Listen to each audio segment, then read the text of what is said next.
escuchan? Sí, doctor, lo escuchamos. Vale. Sí, doctor. Entonces, continuando con el tema de farmacología, vamos a ver entonces los diuréticos en insuficiencia cardíaca crónica. Ya habíamos diuréticos en falla cardíaca aguda, específicamente la furosemida. Entonces nos toca volver a hablar algo de la furosemida en falla cardíaca crónica. Ya de una manera global, un segundito.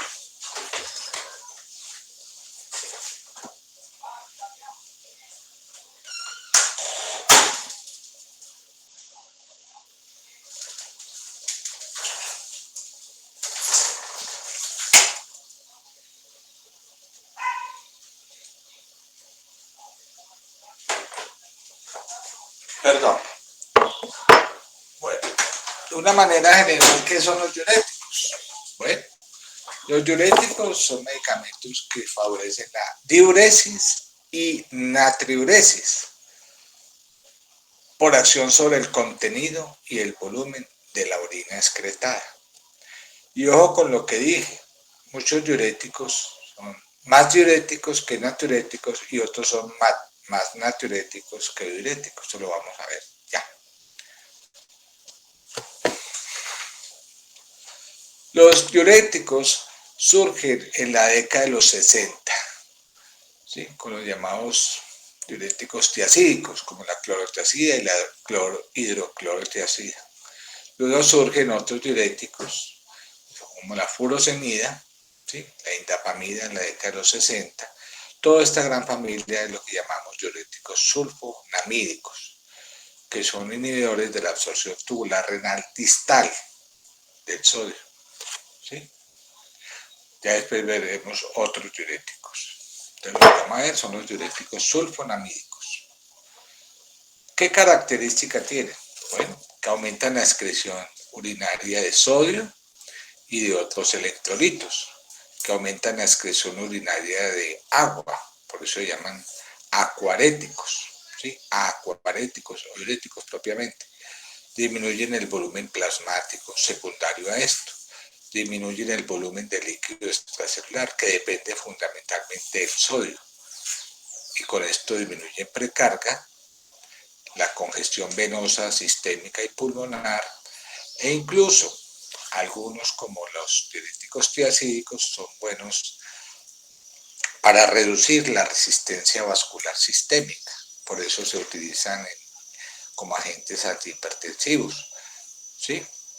Y secundariamente pueden disminuir gasto cardíaco por depresión de volumen, ¿sí?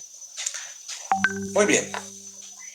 Entonces, dentro de todos los diuréticos que hay, me interesan estos que ya estoy nombrando ahora, los inhibidores de la absorción tubular renal distal de sodio, ¿sí? De sodio. Y de este grupo tenemos dos, ¿sí?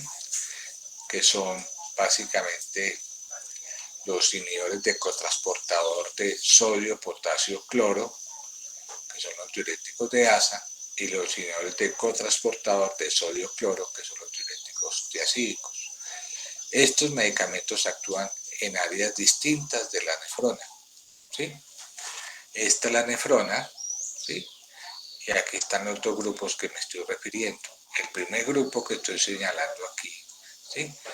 Que son los que actúan en el tramo ascendente grueso del asa de Henle, donde se reabsorbe el 25% del filtrado glomerular de sodio.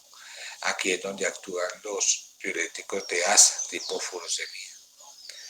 Ellos son bloqueadores del cotransportador sodio, potasio, cloro, los llamados NKCC2. Son los llamados cotransportadores sensibles a la furosemida. Mientras que los diuréticos tiacídicos actúan fundamentalmente en la primera porción del tubo contorneado distal. Allí se reabsorbe el 7% del sodio filtrado. Entonces los diuréticos tiacídicos bloquean este cotransportador sodio-cloro, ¿sí? que es el llamado NCC, que es el cotransportador sodio-cloro, o también llamado CST, que es el cotransportador sensible a tiazinas. Y miren que hay unos cotransportadores que son sensibles a los diuréticos de asa, tipo furosemida, ¿sí? Y otros que son sensibles a la acción de las tiazinas, los unos en el asa gruesa de Henle y los otros en la primera porción del tubo contorneado distal, ¿sí? Entonces, así tengo dos grandes grupos, inhibidores de la absorción tubular renal distal de sodio, cloruro sódico, los de asa y los diuréticos tiazídicos. ¿Me entendieron? Sí, doctor.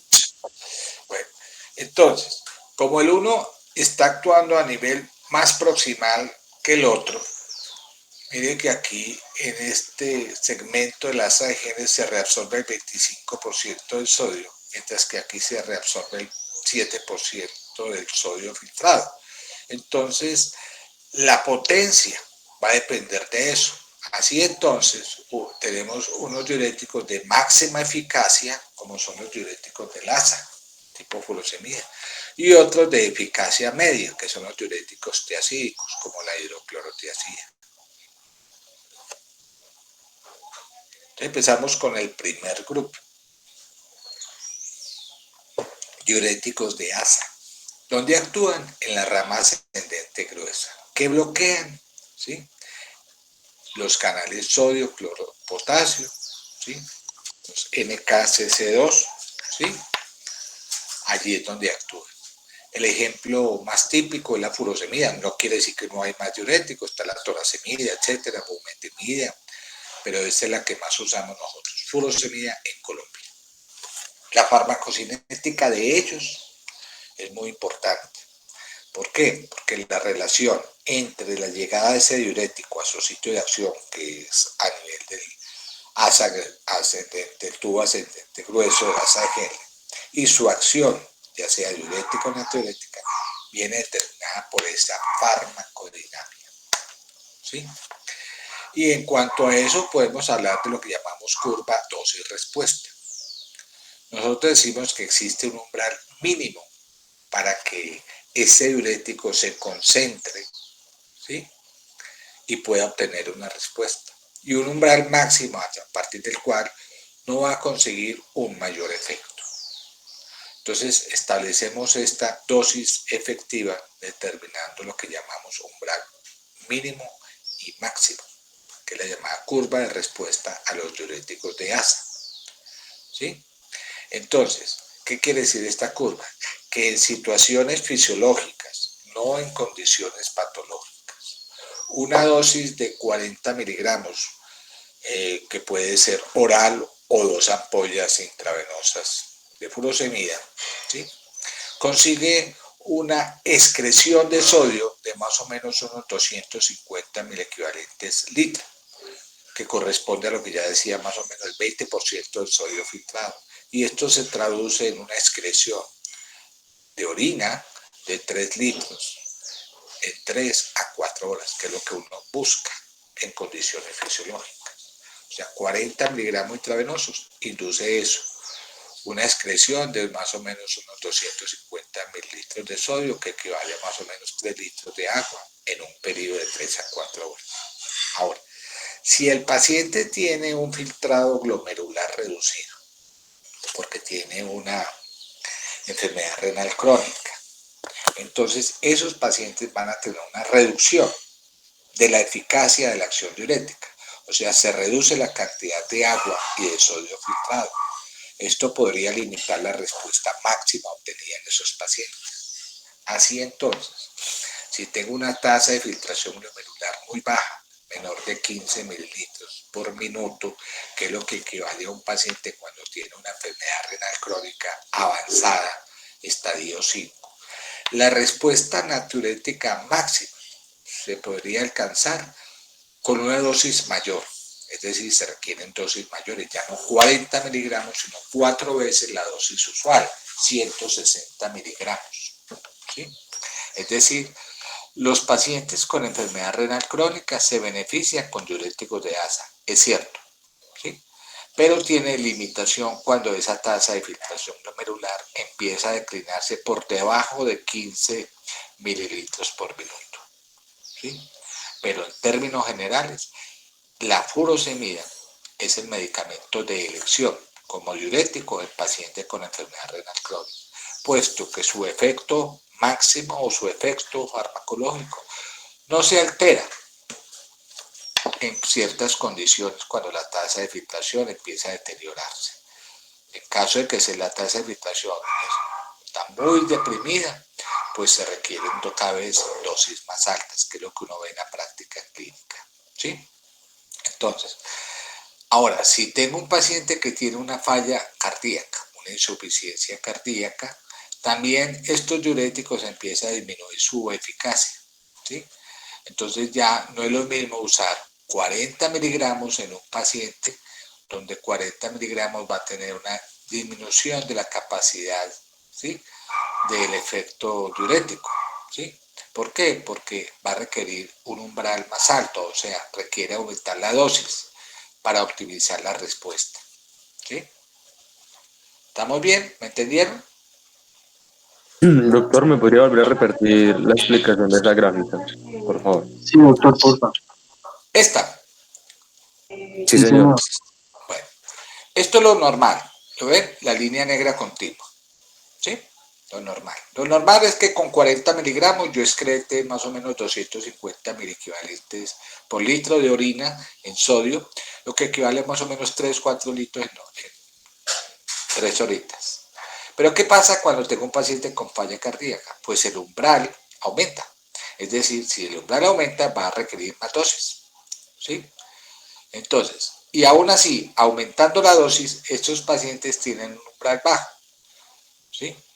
Umbral bajo significa el umbral está disminuido, entonces quiere decir que estos pacientes, así incluso utilice dosis usuales, miren la diferencia entre este y este.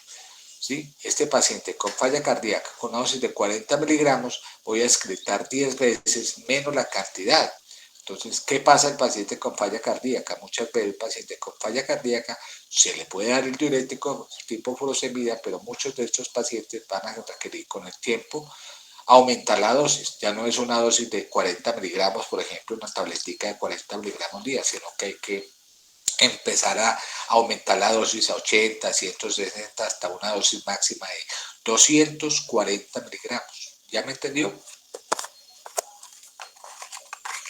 Sí, doctor, ya lo entendí, Sí, gracias. doctor, Eso es lo gracias. que vamos a ver ahora, más tardecito cuando hablemos de la falla cardíaca.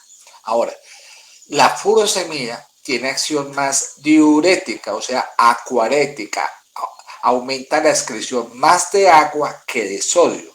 Esto es muy importante que lo tengan en cuenta, que lo tengan muy en cuenta. Siempre tengan esta regla.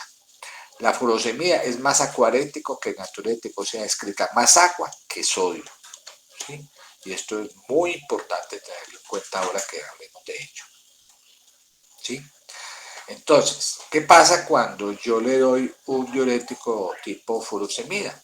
Entonces, la furosemida, cuando ingresa como buen anión orgánico, ingresa hacia la luz tubular básicamente por mecanismos de filtración glomerular y por mecanismos de secreción tubular en los túbulos conternados proximales. El fármaco ingresa en forma activa y allí es donde va a actuar, ¿sí? Donde se va a ingresar a la nefrona por mecanismos de filtración y por secreción tubular proximal, ¿sí? Una vez ya ha ingresado, ¿sí?, va a actuar. ¿Y dónde actúa? Bueno, como ya decía, en la rama ascendente gruesa de Henle. ¿Y qué hace? Bueno, decíamos ahora, se unen a este cotransportador sodio, potasio, cloro, que es el NKCC2, y bloquean su función. Esto a nivel de la membrana apical de esta región tubular. ¿Y qué consecuencias va a tener esta acción? Bueno, que aumentan la excreción de agua, de sodio y cloro, ¿sí? O sea, como está actuando en este sitio, pues va a alterar la filtración normal de sodio, que el 20% de esa carga filtrada de sodio en este sitio. También aumentan la excreción de calcio y magnesio. Por eso decíamos que no solamente afectan la excreción de sodio, sino de otros electrolitos. Aumentan la excreción de potasio, inducen un efecto de caliuresis. Disminuyen la excreción de ácido úrico, que ahorita vamos a ver por qué. Y pueden acidificar la orina. ¿Por qué? Porque aumentan la reabsorción de bicarbonato y cuando se reabsorbe más bicarbonato está aumentando la excreción, ¿sí?, de hidrogeniones, ¿sí?, o se aumenta la acidez titular. Estos son los efectos que se ven cuando uno administra furosemida, ¿sí? Entonces, decíamos ahora, muy importante, no solamente aumenta la excreción de sodio y agua, sino que también aumenta la excreción de calcio, ¿sí? ¿Y por qué? Porque es que el calcio en ese segmento tubular, ¿sí?, se reabsorbe por mecanismos de difusión pasiva. Entonces, la inhibición de este cotransportador NK-CC2 disminuye el voltaje transepitelial, lo que hace que disminuya la absorción de ciertos minerales como el calcio y el magnesio. Por eso, la furosemida puede inducir hipocalcemia e hipomagnesemia adicionalmente. Decía ahora que también eleva la concentración de ácido úrico en sangre. ¿Por qué? Porque este es un anión orgánico y como buen anión, carga negativa, ¿sí?, se secreta en forma activa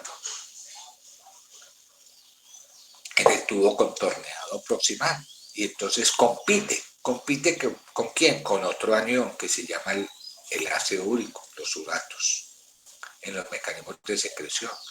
Entonces, resulta que en ese mecanismo de secreción tubular, ¿sí?, la furosemida compite con los uratos y entonces se secreta por ahí y deja de, el transportador activo de estos uratos deja de transportar uratos, lo que hace que se incrementen los niveles de ácido úrico.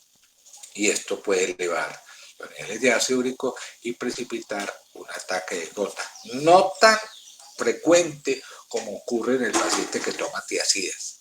Después vamos a ver. Una característica importante es que la furosemida activa el sistema renina-angiotensina y esto lo hace por dos mecanismos básicos. Primero, recuerden que aquí estamos bloqueando, ¿sí?, la entrada de sodio y cloro. Entonces llega una mayor carga de sodio y cloro a la nefrona distal, ¿sí?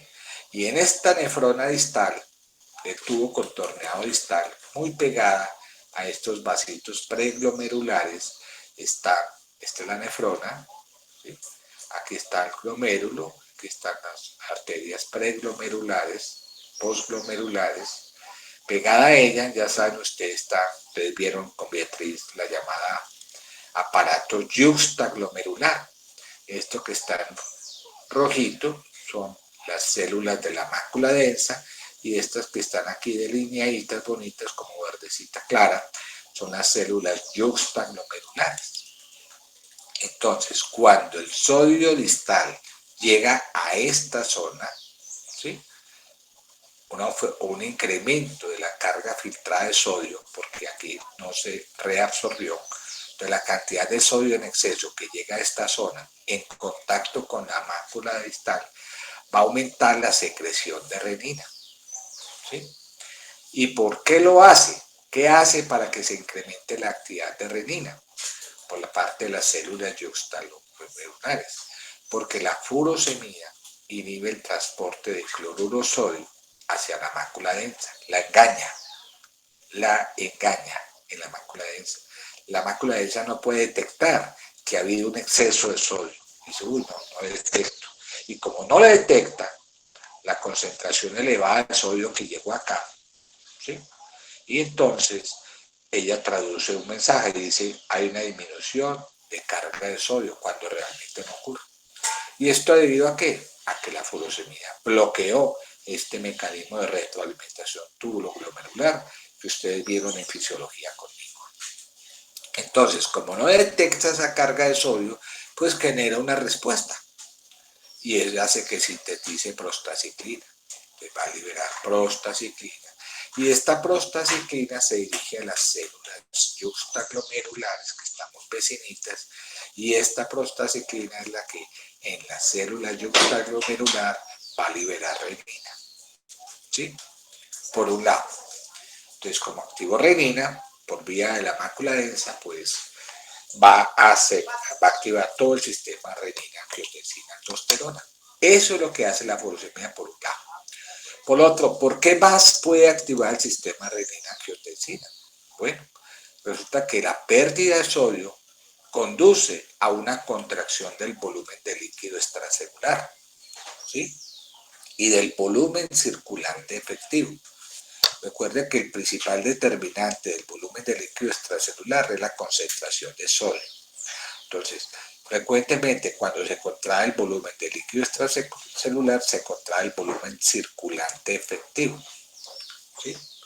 Y este volumen circulante efectivo es sensado por unos boloreceptores sensores que están localizados aquí, preferencialmente en la arteriola aferente preglomerular, vecinas a esta mácula densa y el aparato yuxtaglomerular. Entonces, cuando se contrae el volumen, se va a activar todo ese sistema renina-angiotensina por este mecanismo, algo que ustedes vieron en fisiología.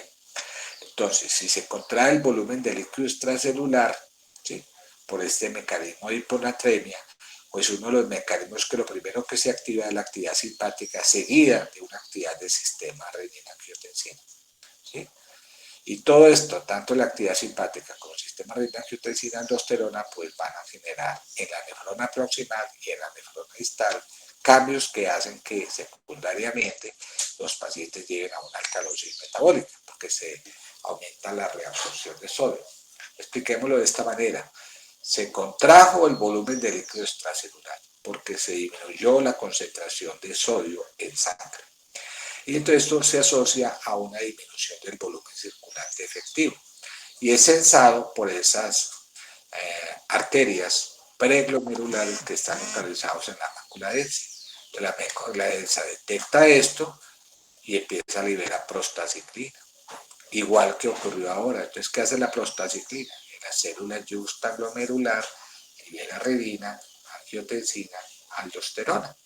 La aldosterona que es liberada por acción de la angiotensina en la glándula suprarrenal. Y esta aldosterona pues, va a tener varios efectos. Uno de ellos es el incremento de la secreción distal de potasio. ¿Sí? Así entonces, la furosemida, ¿sí?, lo que hace básicamente es activar todo el sistema renina-angiotensina. ¿Sí?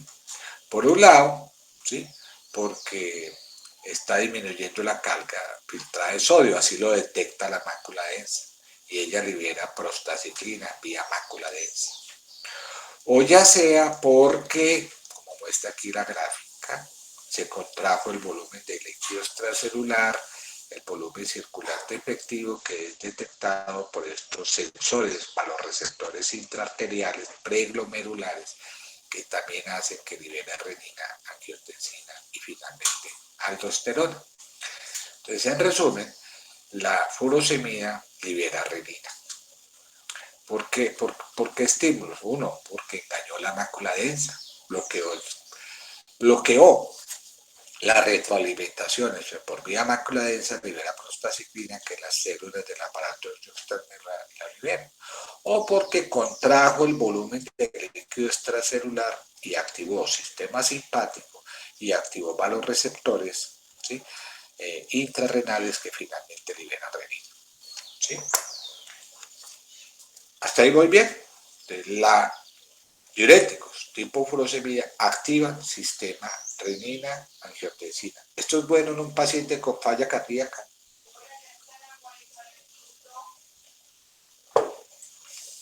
¿Esto es bueno o no?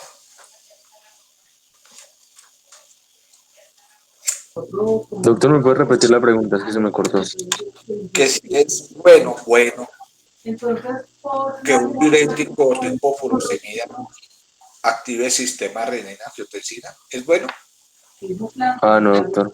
Pues, y especialmente Para la nada. falla cardíaca, no. Claro, cierto, no es bueno, porque es que el paciente en falla cardíaca tiene una respuesta neurohormonal elevada. Entonces, si yo le doy un diurético, puede agravar la situación, porque está elevando angiotensina, aldosterona, cosa que fisiopatológicamente agravaría el problema de la falla. ¿Hasta ahí voy bien? Por eso cuando le doy un paciente con falla cardíaca, nunca le voy a dar un diurético solo porque está congestionado, no. Se debe asociar a fármacos que bloqueen el sistema renina-angiotensina para que contrarresten la acción de los diuréticos. ¿Estoy bien? Ahora, ¿por qué la furosemida induce caliuresis? ¿Por qué la furosemida induce acidificación urinaria e induce alcalosis metabólica? Precisamente porque la furosemida activa el sistema renina-angiotensina aldosterona. Y esta aldosterona va a actuar tanto en las células principales como en las células intercaladas de la porción terminal del túbulo distal y túbulos colectores. Entonces la aldosterona lo que va a hacer es inducir excreción de potasio, retener bicarbonato, ¿sí? Y aumentar la excreción de hidrogeniones, por eso acidifica la orina, ¿sí? Eso es un efecto que vamos a ver. O sea, ¿y por qué puede ocurrir eso? Uno, por un lado, porque el cloro que llega aquí en exceso, ¿sí? Condiciona un gradiente electronegativo intraluminal que facilita la excreción de potasio, ¿sí? Además de la acción de la aldosterona, entonces el potasio también se excreta. Por eso un paciente que recibe furosemida hay que tener en cuenta el riesgo de una hipocalemia por el efecto que hace sobre el riñón, el efecto caliurético. Entonces no olviden que los diuréticos, ¿sí?, diacídicos y los diuréticos de asa se asocian frecuentemente a pérdida de potasio, ¿sí? De potasio. Por eso estamos hablando de los efectos que ocurren. Ya vimos que estaba la excreción de calcio, potasio, magnesio, etc.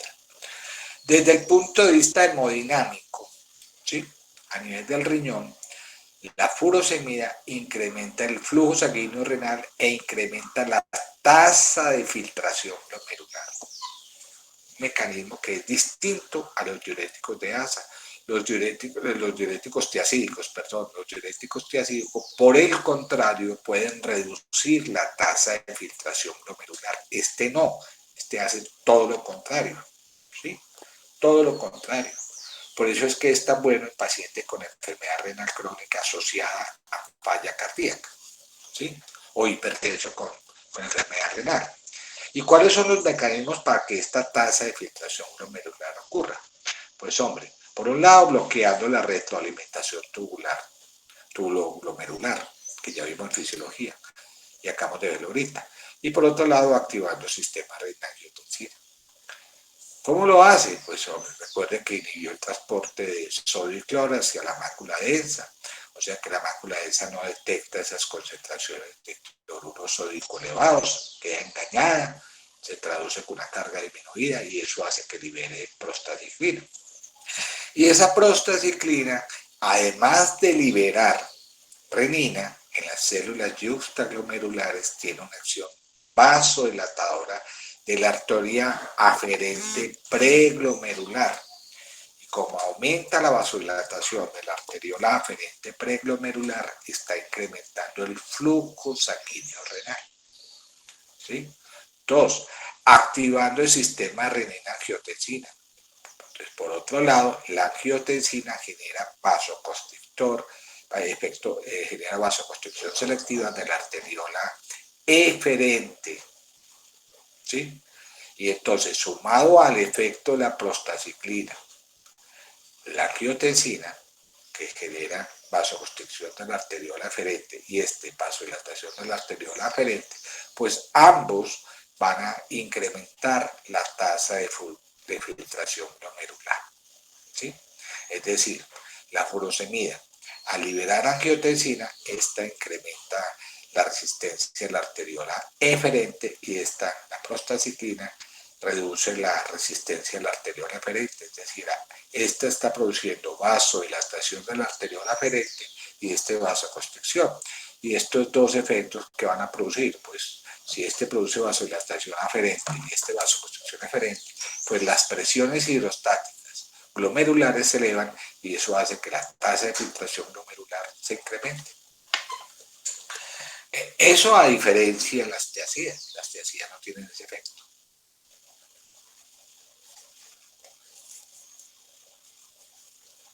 Desde el punto de vista vascular, la furosemida, a diferencia de las tiazidas, tiene un efecto vasodilatador venoso, sistémico y pulmonar muy interesante. De hecho, cuando se administra, el efecto vasodilatador venoso ocurre antes de la acción antiurética. Los pocos minutos de haber aplicado furosemida, el retorno venoso, la precarga disminuye. Por eso es que estos medicamentos son de elección para esos pacientes que presentan síntomas de congestión venosa sistémica y pulmonar. Son más efectivos porque disminuyen la PVC y la PCP.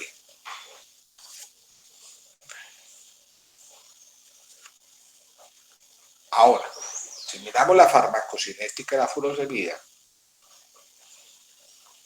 vemos que la biodisponibilidad de este medicamento varía de acuerdo al tipo de paciente, es decir, el grado de edema que tenga el paciente, ¿sí? Puede variar entre un 10 y un 100%. ¿Esto qué significa? Que si un paciente está muy edematizado, por ejemplo, tiene edema, ¿sí? No solamente de piel, vamos a ver signos semiológicos de edema, de congestión venosa sistémica, sino también hay edema de la pared intestinal y esto limita la absorción del medicamento, por tanto la disponibilidad está muy reducida. Además, para que tenga una mejor biodisponibilidad debe tomarse con el estómago vacío, nunca olviden eso. Entonces, si esa biodisponibilidad varía entre un 100 y un 100%, 10 a 100 en promedio, la biodisponibilidad en promedio es del 40%. ¿Cómo haría para mejorarla, para obviar este efecto de biodisponibilidad tan baja que se ve en un paciente muy edematizado? Yo lo veo muy edematizado y le mando furosemida oral, no le va a servir porque no se absorbe. Doctor, ¿podría empezarla por vía intravenosa? Exactamente, claro. Ya obvia el efecto de biodisponibilidad, sino que llega directamente. Entonces, por eso es que en pacientes muy edematizado uno no debería empezar con una droga oral, sino venosa, ¿sí? Con este medicamento.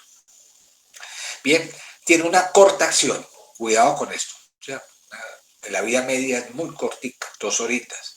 Incluso se puede elevar un poquito en pacientes con insuficiencia renal o insuficiencia cardíaca, ¿sí? Esta corta acción va a generar un efecto que vamos a hablar ahora de tolerancia, efecto de rebote, ¿sí?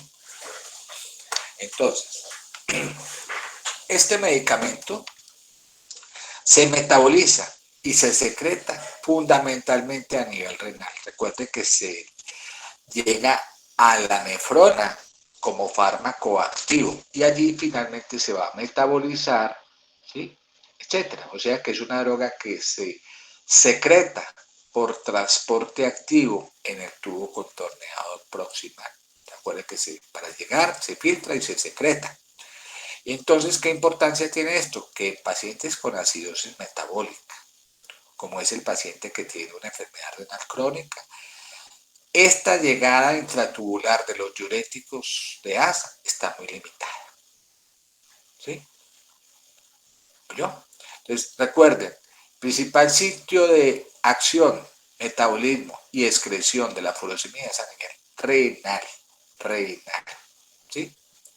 Recuerden que el 50% se secreta de forma inalterada y una pequeña porcentaje de ellos, 58%, se metaboliza.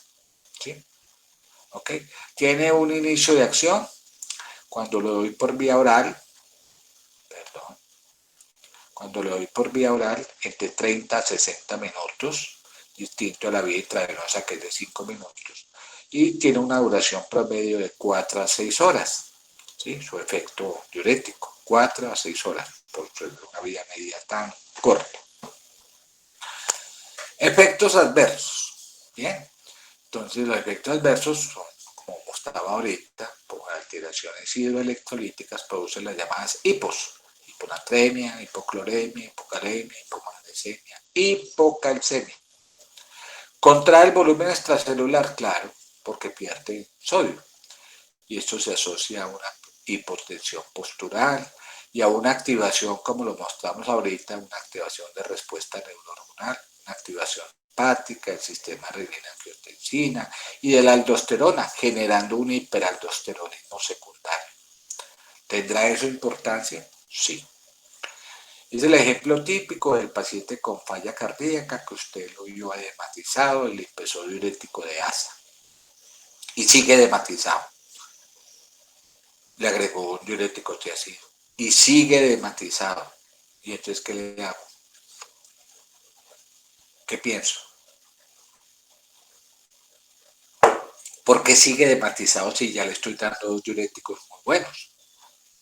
Por la Furosemida y activación tiazida. del sistema renina-angiotensina que hecho por la Le función tendría que dar un inhibidor de la aldosterona. de Eso. todos los efectos. Entonces, la moraleja está ahí, en que si esos pacientes están muy edematizados, tengo que pensar que ese paciente tiene un hiperaldosteronismo secundario. Entonces yo le debo agregar a ese diurético o a esos diuréticos una espironolactona o una epleronona, que son antagonistas de receptores mineralocorticoides. ¿Ya? ¿Captaron la idea? Eso es la práctica, eso es lo que uno necesita en eso. También inducen alcalosis metabólica. De hecho, recuerden que las alcalosis metabólicas, una de las causas más importantes de alcalosis metabólica, son los diuréticos de ASA y los diuréticos tiacídicos, no los diuréticos antagonistas de receptores de mineralocorticoides, que por el contrario inducen acidosis metabólica. Entonces la hiponatremia es un efecto muy frecuente de los diuréticos que usamos nosotros. Y de estos, es más frecuente por diurético tiacídico. Observen que el porcentaje de hiponatremia por diuréticos tiacídicos, cuando lo comparo con un diurético de ASA, es mucho mayor este que este, ¿sí? Casi 10 veces, ¿sí? La relación.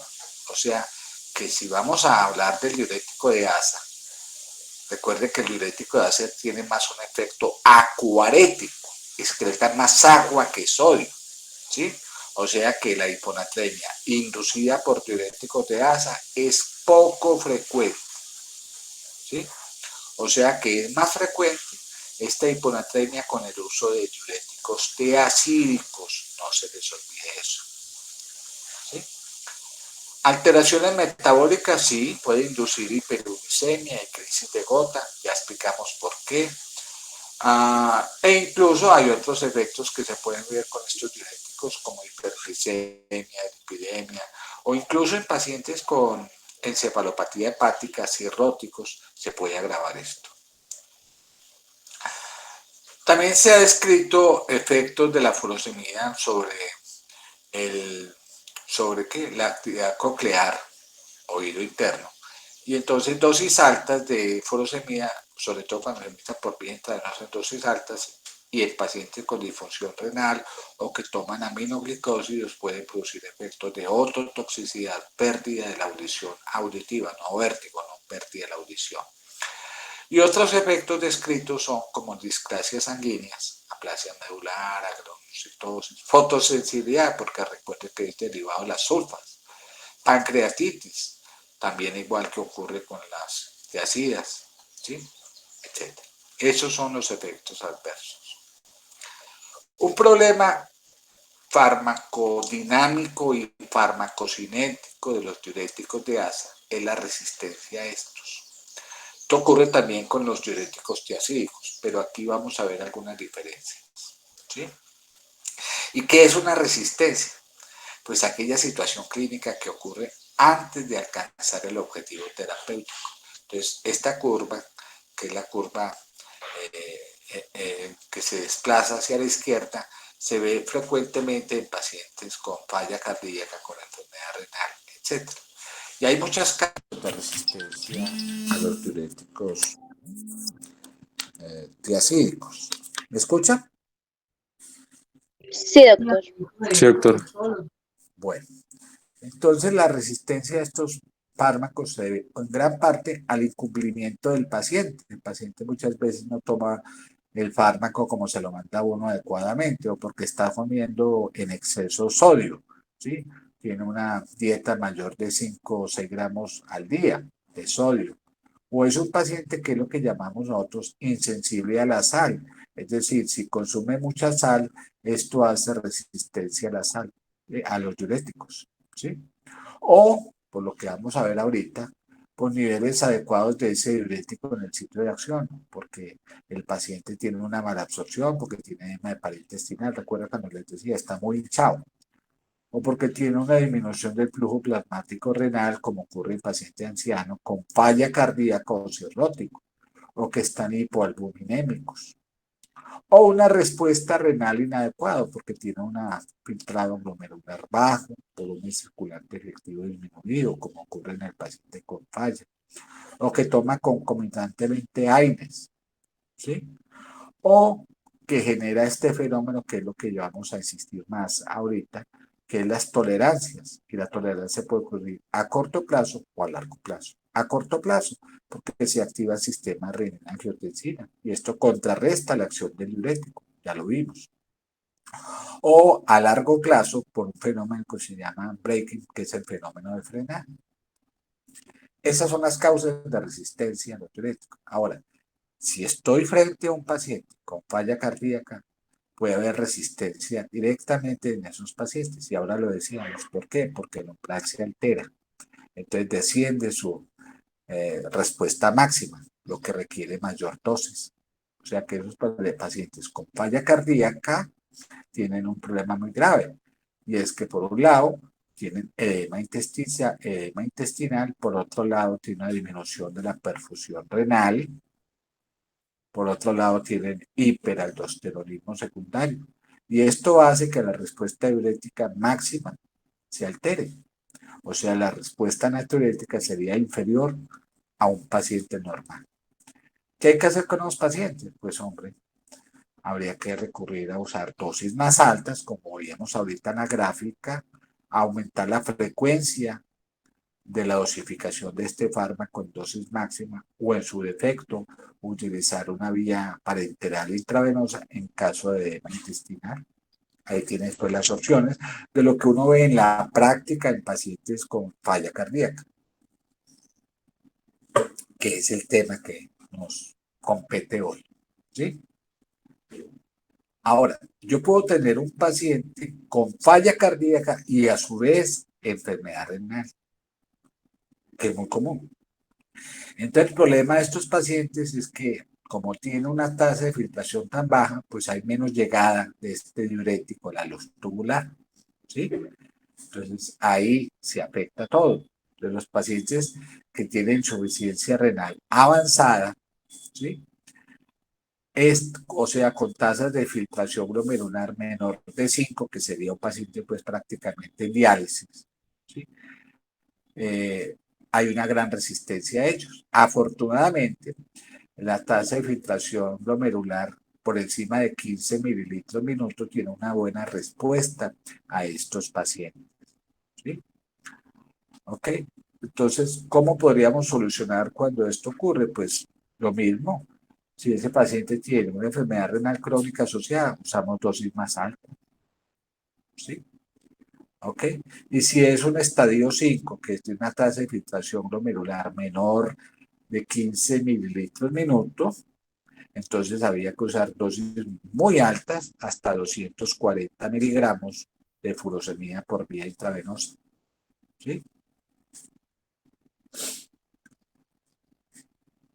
Veíamos que una de las causas más importantes de la resistencia es la tolerancia. Y esa tolerancia puede ocurrir a corto y a largo plazo. A corto plazo, el mecanismo está dado porque se activa el sistema renina-angiotensina-aldosterona, ¿sí? Y entonces esto va a limitar el uso de este medicamento, ¿sí? Entonces la furosemida no va a generar una respuesta natriurética adecuada y entonces el paciente empieza a presentar retención de sodio compensadora a esta elevación de esta actividad del sistema renina-angiotensina. Entonces, ¿se podría solventar esto? Claro. Uno, ¿sí? Por ejemplo, administrando el diurético en dosis intermitentes, ¿sí? O usando fármacos de vida media más larga. Por ejemplo, una opción sería darle toracemida, que sería otro tipo de diurético de asa. O, si le ponemos lógica a esto, pues la asociación de estos diuréticos con, cuando está indicado un paciente con falla, es la asociación que siempre debe ser así, de un bloqueante del sistema renina-angiotensina más un bloqueante beta. ¿Sí? Ahora, la tolerancia también puede ocurrir no solo a corto plazo, sino a largo plazo, que es lo que llamamos efecto de frenada o fenómeno de frenada, ¿sí? ¿Qué ocurre cuando el paciente recibe diuréticos en forma crónica?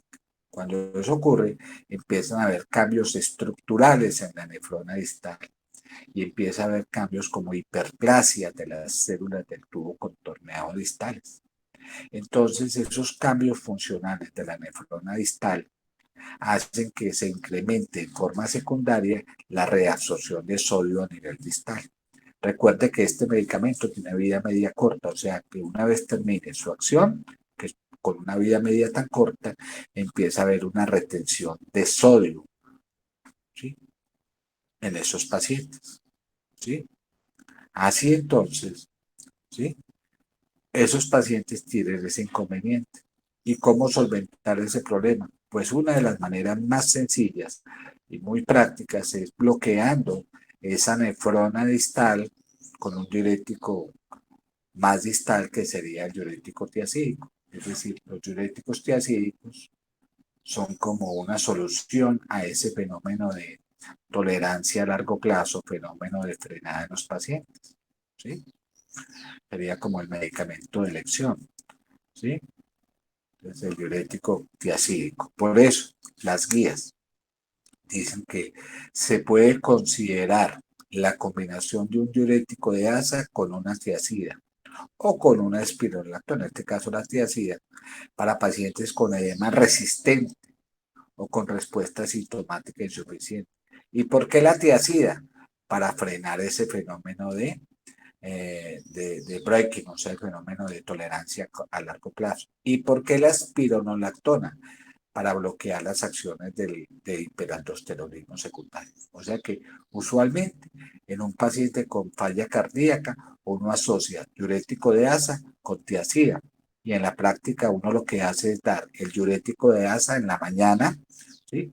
Podríamos empezar con eso en la mañana y un diurético tiacídico en la tarde o si es necesario duplicar la dosis de diurético de asa dependiendo de la tasa de filtración glomerular del paciente para mandar dosis más continua hasta cada 8 horas de diurético de asa con el diurético tiacídico, ¿sí?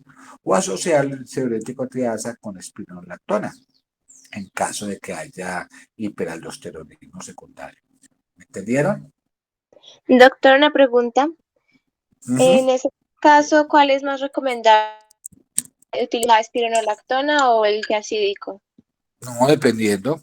Por ejemplo, yo veo que un paciente, yo le empiezo, por ejemplo, un diurético de asa, ¿sí? ¿Ya me entendió? Entonces me sigue dematizado, sigue con síntomas de congestión. Yo me pregunto, ¿será que está haciendo resistencia? ¿Está haciendo tolerancia a largo plazo? Entonces le doy una tiacida.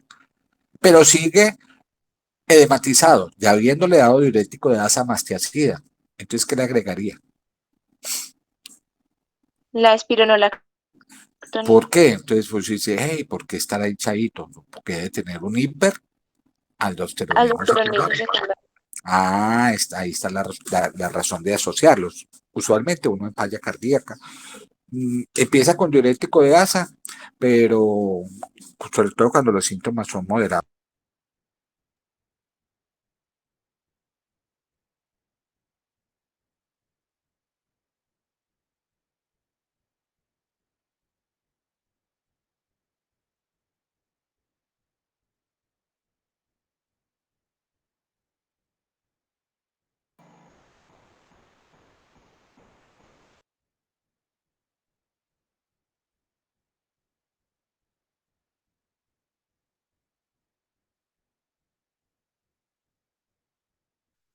Doctor, creo que apagó el micrófono.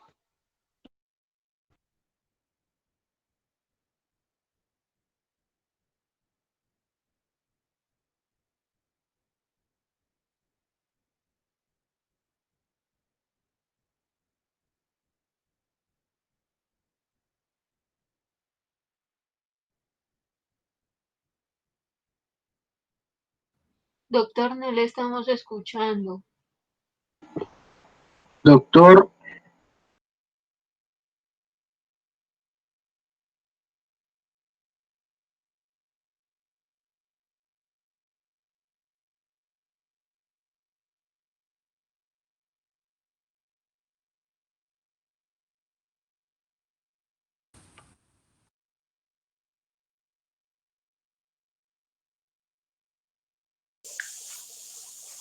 ¿Me escucha?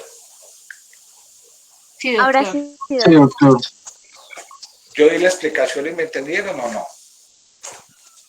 Se le cortó de la diapositiva anterior, doctor. Bueno, entonces yo que la pongo de nuevo. En esta diapositiva me hicieron una pregunta, entonces, ¿cómo hago para manejar estos diuréticos en estos pacientes? ¿Cierto? Entonces, no olviden que en el caso de estos pacientes con falla cardíaca, ya sea aguda o crónica, el medicamento de primera elección en los pacientes es diurético de asa, ya sea falla cardíaca aguda o crónica. ¿Cuándo doy diurético de asa o cuándo doy tiazida? Dependiendo de los síntomas de congestión. Si son leves, podría empezar con una tiazida, pero usualmente son síntomas de congestión moderado o grave, y ahí es donde tengo que usar diurético de asa. Ahora, ¿por qué le doy más a un diurético de asa? Porque esos pacientes usualmente tienen una tasa de filtración glomerular muy baja. Entonces, generalmente empiezo con diurético de asa y empiezo con dosis bajitas, en la mañana, 40 miligramos. Si veo que estos pacientes, como están en falla, requieren dosis altas, entonces empiezo a subir de 40 miligramos, 2 o 3 veces al día, o sea, ya le subí a 120, hasta una dosis máxima, ¿sí?, de 240. A veces hay que asociarlo a una tiazida. ¿Por qué? Porque el paciente puede tener lo que llamamos tolerancia a largo plazo, que acabo de nombrar. O a veces hay que asociarlo estos dos a una espironolactona, cuando el paciente sospecha que la causa de esa tolerancia y esa edema persistente, recurrente, se debe a un hiperaldosteronismo. Doctor, ¿Sí? yo tenía una pregunta. O sea que si digamos yo tengo un paciente que nunca, pues nunca había tomado diuréticos Sí, y llega pues ya hematizado, tiene una insuficiencia cardíaca aguda. sí. Y Agudo crónico. bueno, el Si es paciente aguda, furosemida intravenosa. Si es crónica, furosemida o tiazida, o, ¿sí?, y si dependiendo es de la aguda, situación. si es aguda también igual le pongo la espironolactona. O solo la administro. No, si es aguda, usualmente es un cuadro agudo y la droga de elección es la furosemida intravenosa. ¿Sí? Ah, Si listo, es doctor. crónica, no, si es crónica ya es otra cosa, pero si es aguda, la droga de elección, y acabamos de ver ahorita cuando hablamos de falla cardíaca aguda, el medicamento de elección de entrada es la furosemida, que se puede asociar a una tiazida después, a las horas o al día siguiente. Sí, claro, se puede asociar para mejorar la eficacia de este medicamento. De hecho, esto es lo que yo hago. Miren aquí entre las interacciones. Los diuréticos tiazídicos asociados a furosemida tienen un efecto sinérgico. No solamente porque reduce el riesgo del efecto de frenada, sino que tiene un efecto sinérgico ya que actúan en sitios distintos. Pero esta asociación aumenta el riesgo de hipovolemia, hipotensión, hipocalemia, de deterioro de la función renal. No olviden eso. Ahora, yo le puedo agregar un diurético ahorrador de potasio como espironolactona a una furosemida. Sí, claro. Por un lado, previene la pérdida de potasio. Por otro lado, está frenando el mecanismo de hiperaldosteronismo secundario. Y además, reduce la incidencia de muerte súbita inducida por estos medicamentos. Previene la intolerancia, la incidencia de diabetes, como ocurre en pacientes que reciben diuréticos de asa más tiazídicos, etc. ¿Sí? Por eso muchas veces hay que asociarlo a estos medicamentos. Ahora, si el paciente recibe digitálico y a su vez recibe furosemida, no olvide que la furosemida sensibiliza a la intoxicación digitálica, igual que ocurre con los otros diuréticos tiazídicos. Claro, lógicamente estamos hablando de un paciente en falla cardíaca y debe recibir IECA o ARA2. Pero cuando presenta síntomas de congestión va a recibir diurético. Entonces, si esos pacientes reciben IECA o ARA2, siempre tengan en cuenta que los diuréticos tiazídicos aumentan el potencial de hipotensión, ¿sí? Por eso se deben empezar con dosis bajitas, ¿sí? O si el paciente recibe warfarina, pues aumenta la actividad anticoagulante de esta. Si recibe AINES, todo lo contrario, se resta los efectos de la furosemida.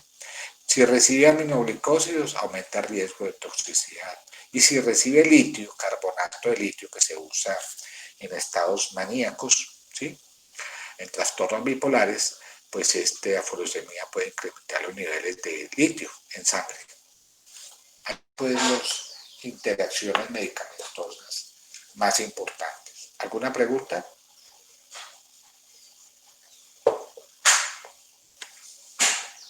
¿Está bien? Sí, doctor. Bueno. Mire que voy despacio y cada vez voy ampliando más el tema. Precauciones y contraindicaciones. Claro, estos pacientes se deben monitorizar los electrolitos, la función renal, ¿sí?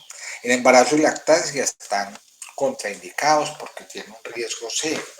No deberían darse, ¿sí? Jamás. ¿Cómo viene? Ya sabemos. La furosemida viene en tabletas de 40 miligramos y en ampollas de 20, ¿sí? Como estamos hablando de falla cardíaca crónica, usualmente la usamos en vía oral. ¿Y cuáles son sus indicaciones? Pues son lo que nos atañe hoy, en falla cardíaca crónica. ¿Que tiene otras indicaciones? Sí, después hablaremos de ello. Eso es los diuréticos de ASA. Ahora veamos los diuréticos tiazídicos.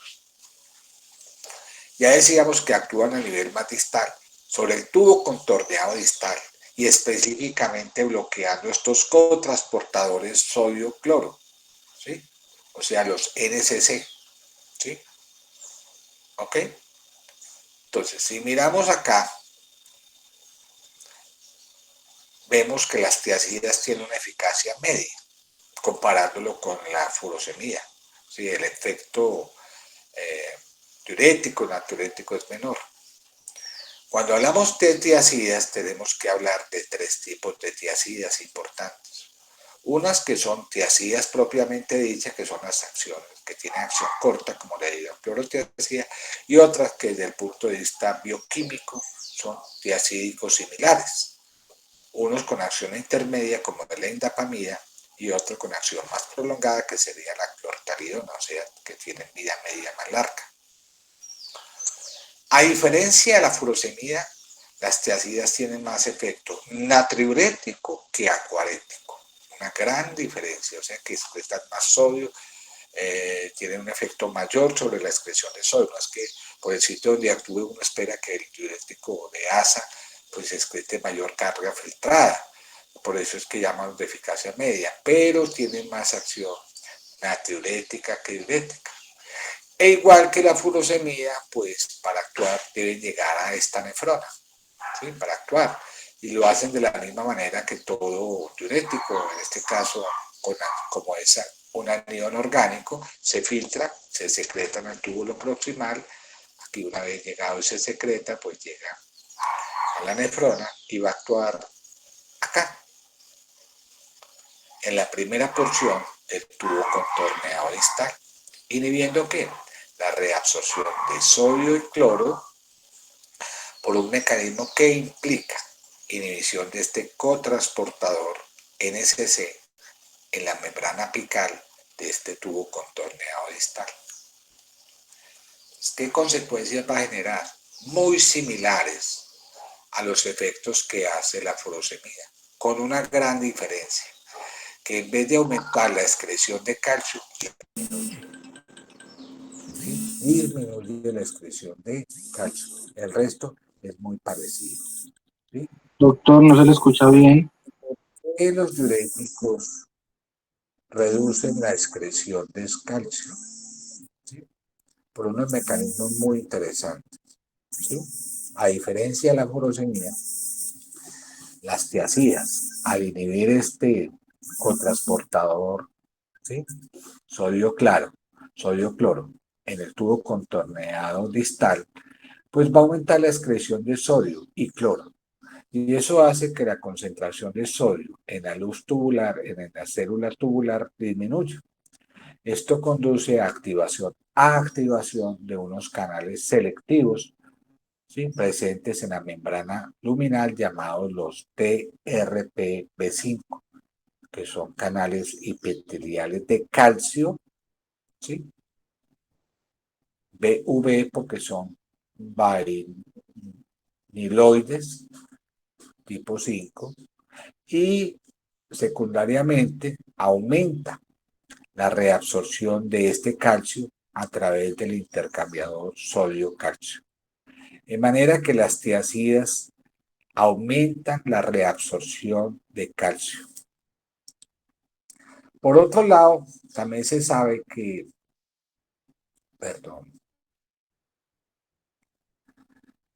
al aumentar la excreción de magnesio, también se reduce la excreción de calcio.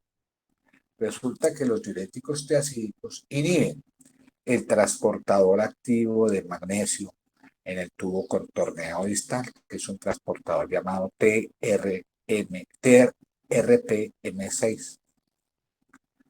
¿Sí? Y cuando esto hace, pues la concentración de magnesio, no solamente de sodio, sino de magnesio, se reduce, ¿sí? Se activan estos canales que ya nombré, los TRPV5, lo que hace que se active el intercambiador sodio-calcio y aumente la excreción de calcio. En conclusión, si miramos acá, ¿sí?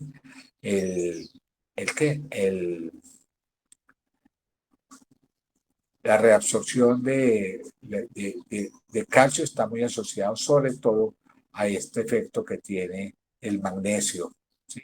sobre la asociación que tiene la disminución de magnesio con incremento de la absorción de calcio. De ahí entonces lo que yo decía, mire, aumenta la excreción de calcio, ¿sí? Aumenta la excreción de magnesio y esto se asocia a una disminución de la excreción de calcio. Aquí, porque se reduce la concentración de sodio y secundariamente activa estos cotransportadores. Y acá, porque como habíamos dicho, se reduce la concentración de magnesio y también activa este transportador de calcio. Igual que con los diuréticos de asa, también se afecta la secreción tubular de ácido úrico. Por eso los tiazídicos incrementan la concentración de ácido úrico. ¿Sí? Ahora bien, los tiazídicos bloquean la retroalimentación tubuloglomerular como lo hace la furosemida. La respuesta es no. Resulta que cuando estos diuréticos están actuando, actúan en sitios más distales a las células de la mácula densa. Por eso no afecta, ¿sí? Los diuréticos tiazídicos no van a bloquear la retroalimentación tubuloglomerular. La razón es que esa oferta distal de sodio ocurre a nivel más distal de las células de la mácula densa. Entonces, ¿por qué las tiazidas, igual que los diuréticos de asa, activan el sistema renina-angiotensina? Por el mecanismo básicamente lo que yo había dicho. No bloqueando el sistema renina-angiotensina y liberando renina, sino porque la pérdida de sodio produce igualmente contracción del volumen extracelular, que es sensado por ese volumen circulante bajo y sensado por estas arteriolas aferentes preglomerulares que por vía mácula densa activan sistema renina-angiotensina, ya que ocurre exactamente igual, ¿sí? Como ya habíamos comentado, ¿sí? Por contracción del volumen extracelular, ¿sí? Entonces, las tiazidas, al contraer el volumen extracelular, pues básicamente están produciendo estos dos efectos, ¿sí? Activación de vasoreceptores intrarrenales y activación refleja simpática, y todo esto conduce a secreción de renina-angiotensina. Conclusión, ambos furosemida y tiazidas, activa el sistema renina angiotensina. Desde el punto de vista hemodinámico renal, a diferencia de la furosemida, las tiazidas pueden reducir la tasa de filtración glomerular. O sea que en un paciente con enfermedad renal preexistente, las tiazidas podrían agravar el problema. Y esto implica de que estos pacientes hipertensos con enfermedad renal, con falla cardíaca y enfermedad renal coexistente, en estos pacientes las tiazidas podrían exacerbar el daño renal preestablecido. Esa es la razón para uno hablar de que en estos pacientes las tiazidas hay que tenerle mucho cuidado para esos pacientes que tienen una depuración de creatinina muy baja, a diferencia de la furosemida. Entonces, los mecanismos básicamente es porque activa el sistema renal angiotensina. Entonces, podrían agravar porque si no libera prostaciclina por este lado, porque como no bloquean la retroalimentación, entonces esta vasoconstricción de la arteriola eferente podría limitar la tasa de filtración glomerular.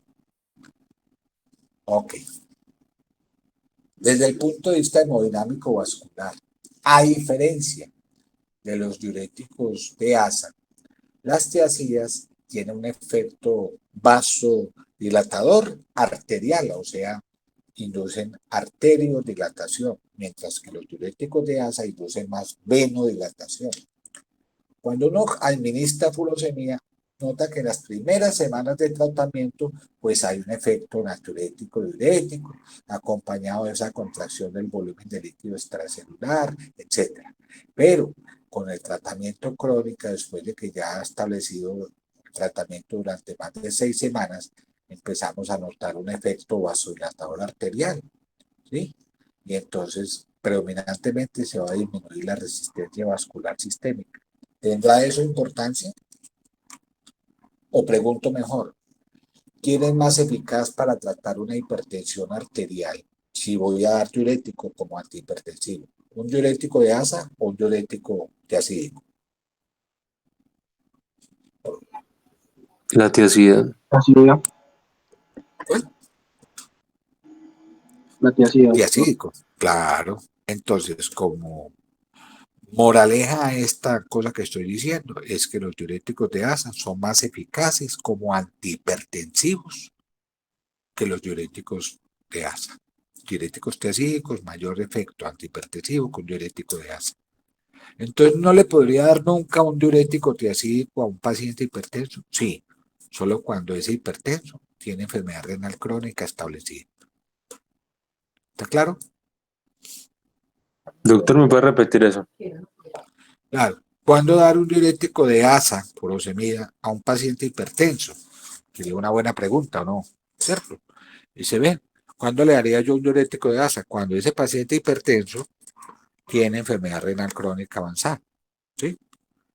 Si ese tiene limitación de la tasa de filtración glomerular, pues las tiazidas no son más eficaces y en ese caso se prefiere de entrada un diurético de ASA, ¿sí? Okay. Listo, doctor. Bueno, después vamos a ver en antihipertensivos que los diuréticos de ASA se utilizan junto con otros medicamentos antihipertensivos en ese paciente hipertenso con enfermedad renal crónica. ¿Está bien? Bueno.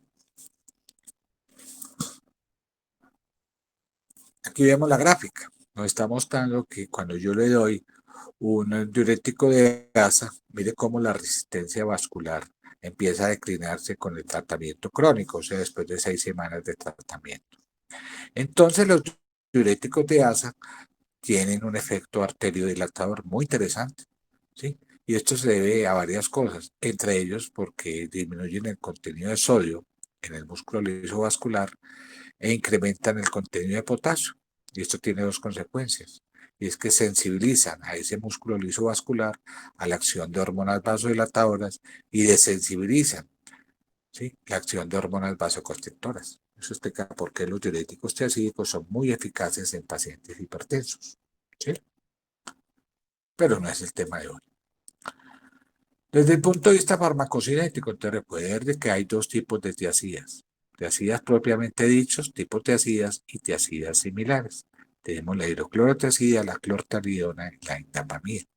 Hay variaciones en su farmacocinética y su rayo, por ejemplo, una de ellas es la volumen de distribución, es mucho más bajo con las tiazidas que con las tiazidas similares, que tienen un volumen de distribución más alto. Esto los vuelve más potentes, más eficaces, ¿sí? Mayor potencia, ¿sí? La otra es la duración. Este es de vida media corta, de 6 a 12 horas, y usted mira la clortalidona tiene la vida media más larga, 48 a 72, y la indapamida que tiene una vida media intermedia de 24 horas. Todos estos medicamentos se excretan por vía renal, unos más que otros, sobre todo las tiazidas, ¿sí? La hidroclorotiazida tiene una excreción fundamentalmente renal, ¿sí? Entonces, si yo miro el volumen de distribución, veo que la clortalidona, por tener un volumen de distribución mayor, pues tienen una potencia mayor que las hidroclorotiazida. Es 2.5 veces, 2 veces mayor su potencia. Esto requiere menos dosis para tener el mismo efecto. Segundo,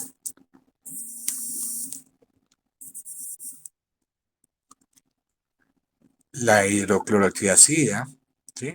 Tiene un problema y es que se excreta mucho por vía renal. En cambio, la indapamida, ¿sí? Tiene una ventaja grande y es que se puede usar en pacientes con tasas de depuración más bajas, ¿sí? Sin afectar su efecto. De manera que si yo comparo dos, hidroclorotiazida y clortalidona, ¿me escuchan? Sí, doctor. Doctor, En pacientes que tienen una tasa de filtración glomerular deprimida, estos dos medicamentos van a tener un problema muy grave, y es que la tasa de llegada de este fármaco a la luz tubular se limita, además de que su vida media se eleva. Entonces, eso explica por qué la indapamida y la clortalidona no son medicamentos muy buenos cuando la tasa de filtración glomerular está por debajo de 30 mililitros minuto, ¿sí? Entonces, cuidado, ¿cierto? En esos pacientes con tasa de filtración muy bajita, o sea, con una creatinina mayor de 2,5, podrían presentar no solamente perdón, limitación de su efecto terapéutico, sino mayor efecto adverso. Cosa distinta cuando le damos la indapamida. La indapamida no tiene el problema en estos pacientes, porque la indapamida se podría dar como una posibilidad cuando la tasa de filtración glomerular está muy disminuida. Entonces hay diferencias entre estos fármacos, ¿sí? Bueno, dentro de los efectos adversos de las Doc- tiazidas, ¿sí? Doctor, una pregunta. Es Sí. que ahí en la tabla decía que la clortalidona tiene una excreción renal del 50 a 70% y la Sí, indapamina del 70%, o sea que la clortalidona tiene una menor excreción ahí renal. ¿No sería mejor la clortalidona en pacientes que tengan? no, nunca. No, no, no, no. La indapamida tiene la ventaja, pues cuando hablemos de antihipertensivos, la clortalidona tiene una ventaja muy grande. Uno es que no está limitada su acción en pacientes con enfermedad renal crónica. Dos, la indapamida se ha ensayado en pacientes con diabetes y nefropatía diabética. Inclusive cuando se compara en un estudio que llama Néstor, compara la indapamida con el inhibidor de la ECA ramipril y se encuentra que la indapamida reduce más la tasa de excreción de albúmina comparado con el IECA. Entonces, la lección más importante es que usted se lleve este mensaje. La indapamida sería como un fármaco de los tiazídicos de elección para aquellos pacientes que tienen una tasa de filtración glomerular más baja. ¿Sí? Bueno, Ok, doctor. bueno. Dentro de los efectos adversos, mire que se parecen mucho a los efectos adversos de la furosemida, solo que en el caso contrario, en vez de hipocalcemia, produce hipercalcemia. Entonces, pilas con eso yo. Puede inducir un aumento en la excreción de calcio, pero esto no es malo, porque muchas veces uno lo necesita. Yo le doy un ejemplo. Hipertensa con osteoporosis. Entonces, bueno, entonces si tiene osteoporosis y es una mujer hipertensa, las tiazidas son de elección porque evita la pérdida de calcio en estos pacientes con osteoporosis. Es un ejemplo. Los mismos efectos tienen sobre la contracción del volumen extracelular ¿sí? Extracelular. Y cuando hablamos de hiponatremia, recuerde que los diuréticos tiazídicos tienen mayor riesgo de hiponatremia que los diuréticos de asa, ¿sí?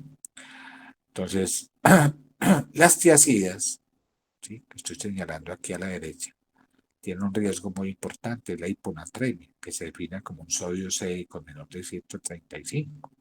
Muchos pacientes tienen hiponatremia, siempre hay que vigilarlos, ¿sí? Ok, ahora, el problema no solamente es la hiponatremia, sino la caliuresis, hipocalemia por efecto caliurético. Y se debe a lo mismo, que cuando yo coloco mucho cloro acá, ¿sí?, en el tubo los más distales, porque se pierde la reabsorción de este cloro, ¿sí?, condiciona un gradiente electronegativo que va a facilitar la secreción de potasio. Lo mismo ocurre con la furosemida.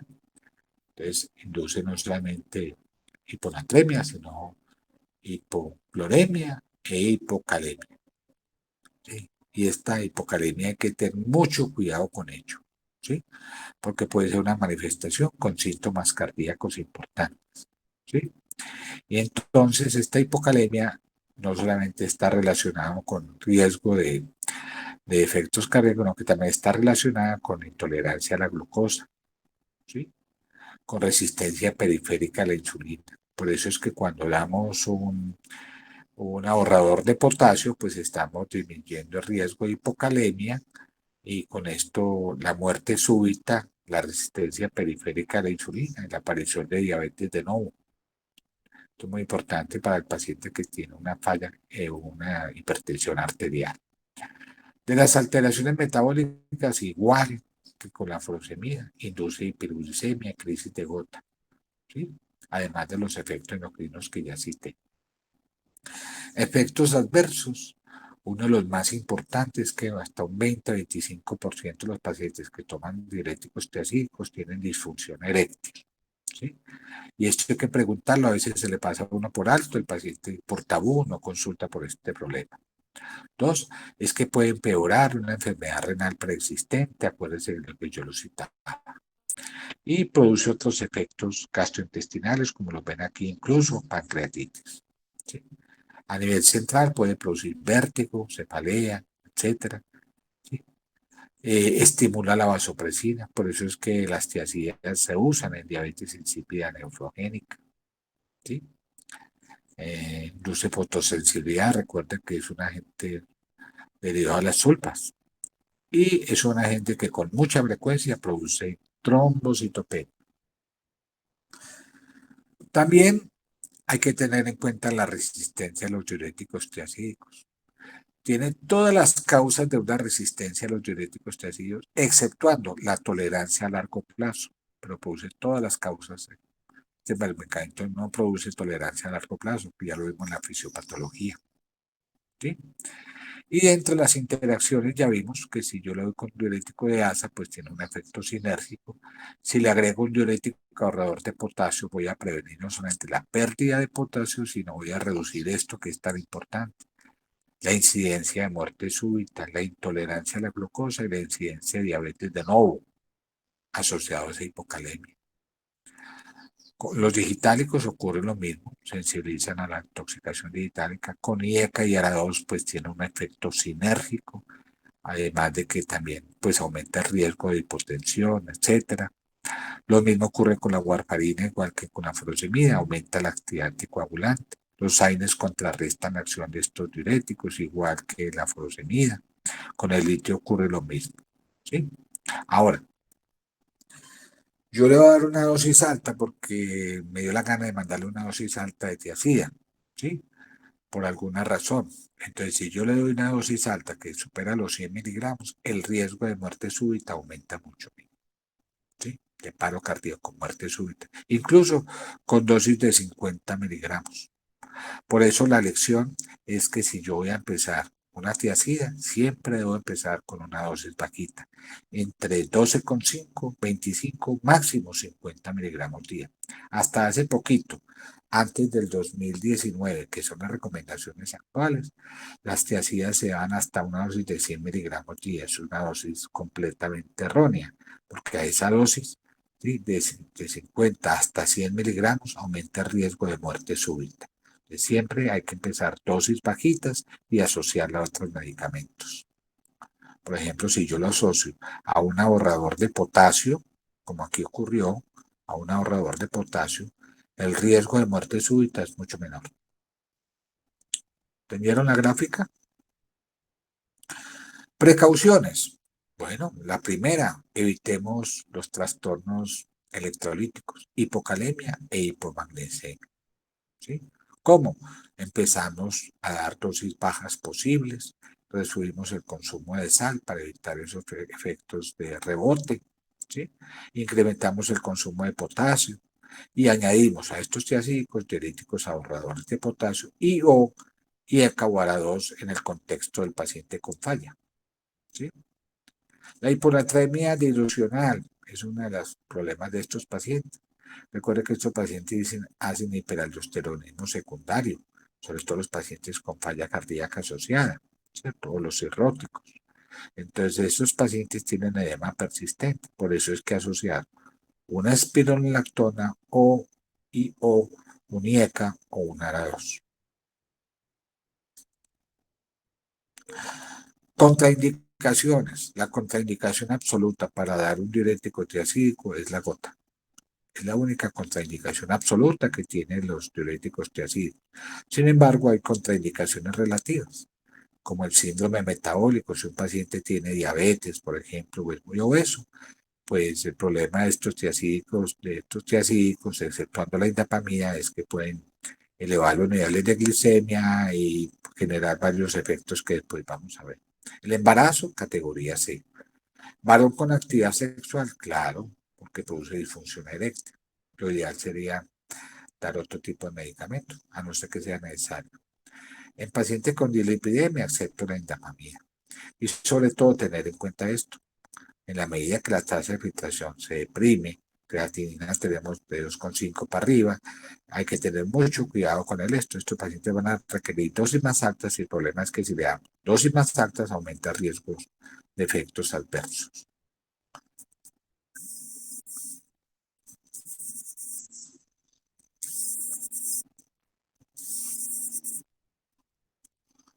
¿Me escuchan?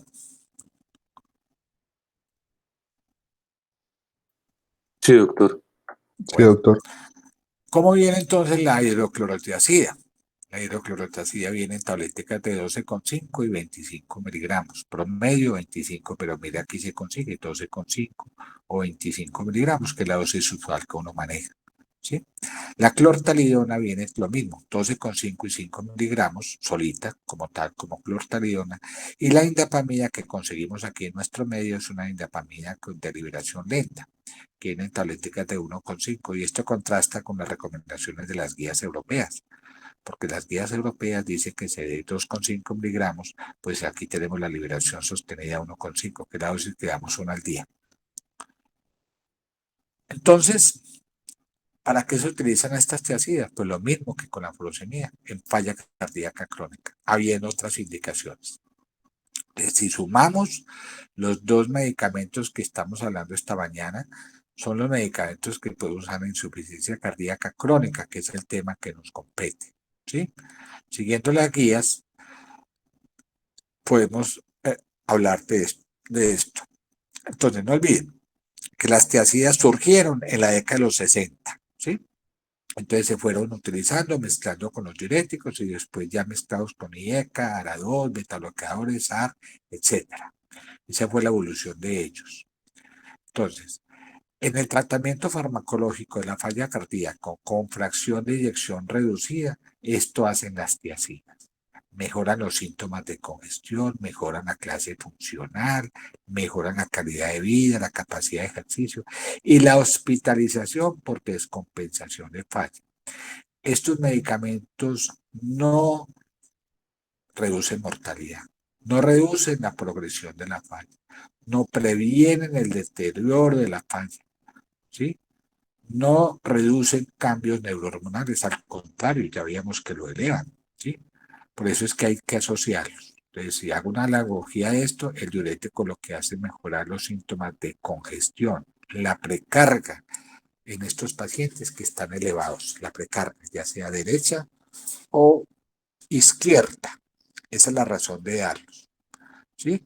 Entonces, aquí lo voy a dar a ese paciente sintomático, o sea, con síntomas de congestión, clase 3, ¿sí? 2, 3 en adelante, o sea, paciente sintomático. ¿Y qué síntomas? Síntomas de congestión, ¿sí?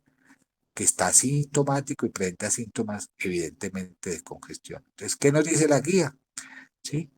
Que los diuréticos se recomiendan para mejorar síntomas, ¿sí? De congestión y capacidad de ejercicio, ¿sí? ¿Ok? Que se debe considerar la administración de diuréticos para reducir la hospitalización por falla en esos pacientes con síntomas y signos de congestión. Recuerden, ellos no reducen morbimortalidad. Ellos lo que hacen básicamente es mejorar los síntomas y reducir los riesgos de hospitalización por deterioro de la falla cardíaca. Entonces, si miren esta tablita que la he repetido tantas veces, no olviden, los diuréticos no han demostrado reducir mortalidad. ¿Mejoran la sintomatología? Sí. No previenen el desarrollo de falla cardíaca, incluso pueden elevar los niveles neurohormonales. Ellos no controlan el nivel, por eso hay que combinarlo. Entonces uno mira las guías del 2016, las guías europeas, y nos volteamos esta tablita que está acá. Encontramos que sí, señor, los diuréticos. ¿Para qué? Para aliviar síntomas y signos de congestión en paciente en falla. ¿Ok? Esa es la indicación. ¿Ahí voy bien? Sí, Sí, doctor. Bien. Se utiliza en pacientes con fracción de eyección conservada o media, ¿sí? Disfunción diastólica. Veamos qué dicen las guías. Básicamente dice que los pacientes con esta falla cardíaca preservada o media, ¿sí? Se recomienda detectar comorbilidad cardiovascular, no cardiovascular, ¿sí? Y se debe tratar a aquellos pacientes, ¿sí? Para mejorar síntomas. Entonces, ¿para qué los diuréticos? Pues para aliviar los síntomas y síntomas de congestión, si es que tiene una disfunción diastólica que presenta. O sea, mejoran la congestión si la hay, ¿sí? Y ahí están indicados, porque sí mejoran, esa es la indicación. Entonces las guías nos dicen, entonces, ¿para qué uso diuréticos? En pacientes de falla cardíaca. Ya alejémonos de la falla cardíaca con fracción y eyección preservada. En términos generales, ¿para qué? Entonces, para mejorar la disnea, para mejorar el edema, o sea, síntomas y signos de congestión asociados a falla. ¿Sí? Ahora, son los únicos fármacos que controlan esto. No olviden eso, por eso es que siempre hay que asociarlos. Ahora, ¿tienen efectos en la morbimortalidad? Pues no, ¿sí? No. Objetivo, entonces conseguir y mantener un paciente eubolémico, ¿sí? Con la dosis más baja posible, por eso empezamos con dosis bajas, ¿sí? ¿Para quién y cuándo? Pues ya sabemos, para todos los pacientes con síntomas de congestión, ¿sí? ¿Se dan solitos? No, se dan junto con los IECA o ARA2, el beta-blocker y el AR al inicio de estos pacientes, pero con el objetivo siempre de reducir la congestión si es que la hay, ¿sí? Ah, que es que le va a dar una tiacida, bueno, se puede emplear, pero con función renal conservada y síntomas leves, como yo les decía, ¿sí? Muchas veces los pacientes llegan con síntomas moderados severos, entonces la mayoría requieren diuréticos de asa o combinados con un tiacídico y un AR, ¿sí? ¿Debido a qué? O debido a que se agravan los síntomas o empieza a haber una tolerancia elevada en esos pacientes, ¿sí? ¿Qué diurético? Pues bien sea diurético de asa, diurético de acídico. Diurético de asa, empiezo con una dosis, mire, 20 a 40 miligramos día, o sea, una o dos tableticas, una por la mañana, una por la tarde, o hasta dosis máxima de 240 miligramos, ¿sí? Y si es el caso de las tiazidas, empiezo también con dosis bajitas, y se puede subir hasta 50 miligramos, entonces promedio está entre 12,5 y 50, que es la que más usamos, ¿sí? ¿Cómo emplearlos? Pues siempre tengan en cuenta, comprueben función renal, cómo están los electrolitos, sobre todo potasio y magnesio. Siempre iniciar dosis bajas, ¿sí? Ajustamos la dosis de acuerdo a los síntomas y síntomas, de acuerdo a la función renal, que no esté hipotenso, ¿sí? ¿Ok? Puede ser necesario aumentar o reducir la dosis según la volemia del paciente. Y siempre hay que comprobar BUN y creatinina. ¿Sí? Entonces, finalmente, ¿cómo resolver estos problemas de estos pacientes? Ya como un glosario final que dicen las guías, si tiene presión, está hipotenso, reducir la dosis si es necesario o suspenderlos. Si el paciente presenta hiponatremia, ya saben que la hiponatremia es un problema grave en estos pacientes, a tenerlo en cuenta, la hiponatremia, ¿no? Entonces, si tiene una hiponatremia, aquí estoy yo, ¿sí? Tenga en cuenta que es más frecuente con los diuréticos diacídicos, ¿sí?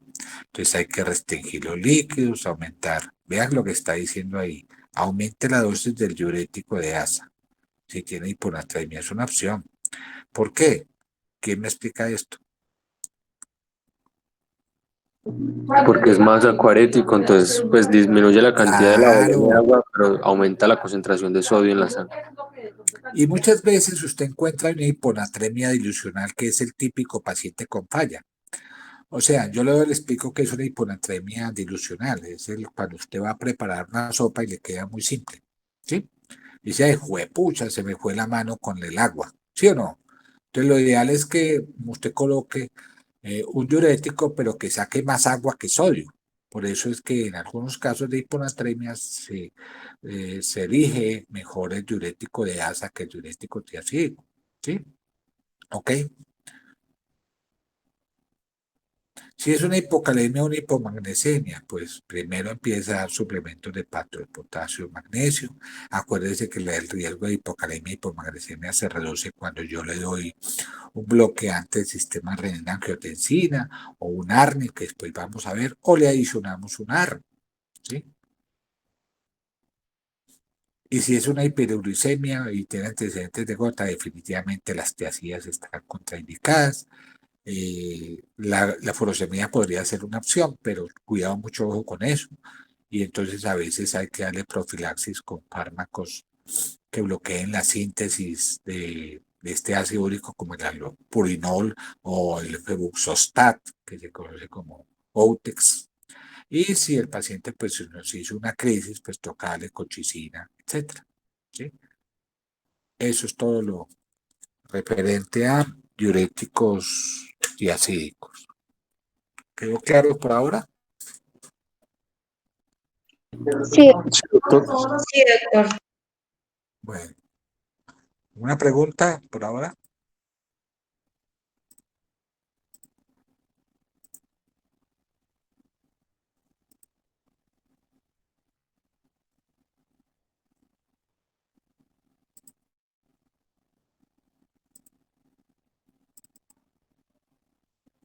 Ya voy.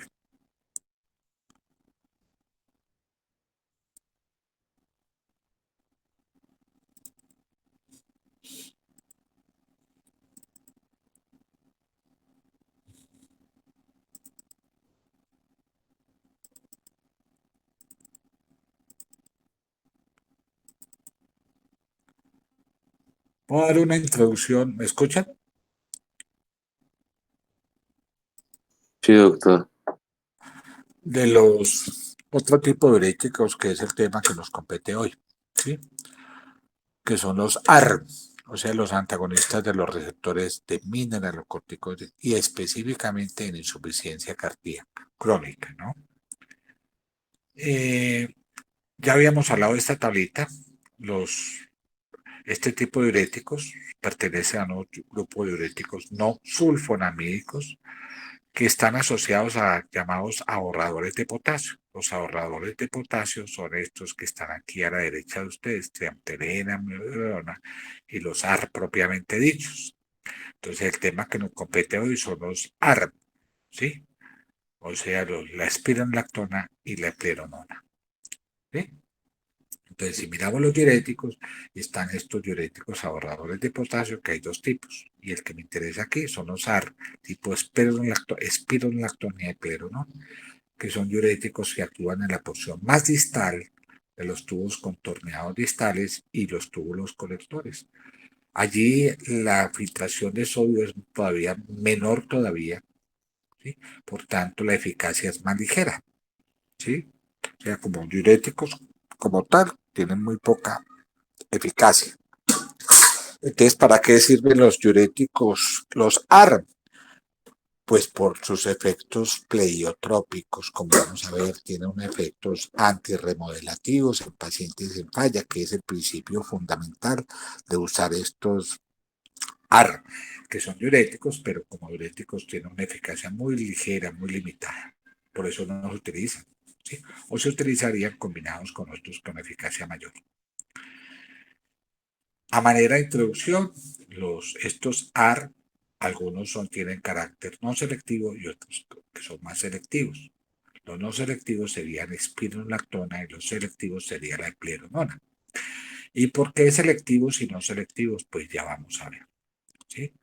Resulta que estos medicamentos pueden ocupar receptores mineralocorticoides, androgénicos o prostagénicos, ¿sí? Entonces, aquellos que son selectivos es porque son más selectivos por estos receptores mineralocorticoides. Y los que no son selectivos no solamente bloquean receptores mineralocorticoides, sino que ocupan receptores androgénicos con actividad antiandrogénica y receptores progestágenos con acción progestagénica. Este es el caso de los pacientes que toman espironolactona. La espironolactona entonces es un fármaco con actividad antialdosterónica, antiandrogénica y progestagénica, ¿sí?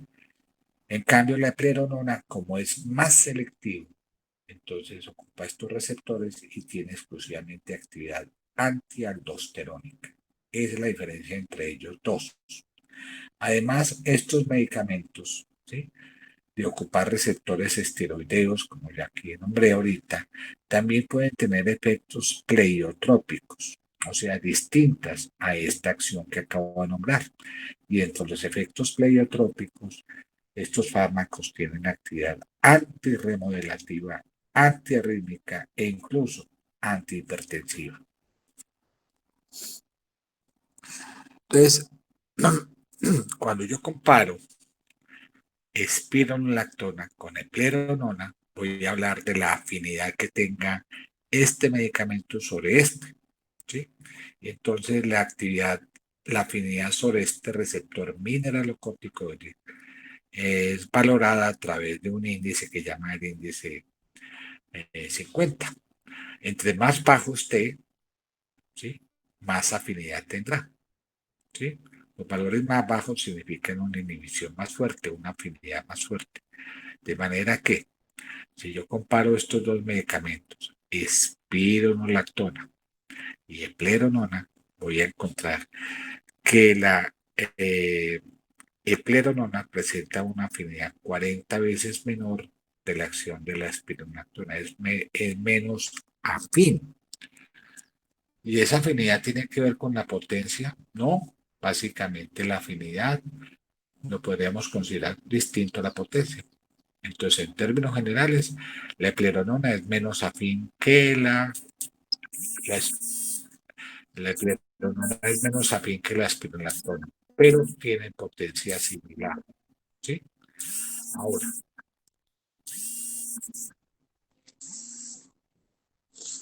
entonces comparo los dos,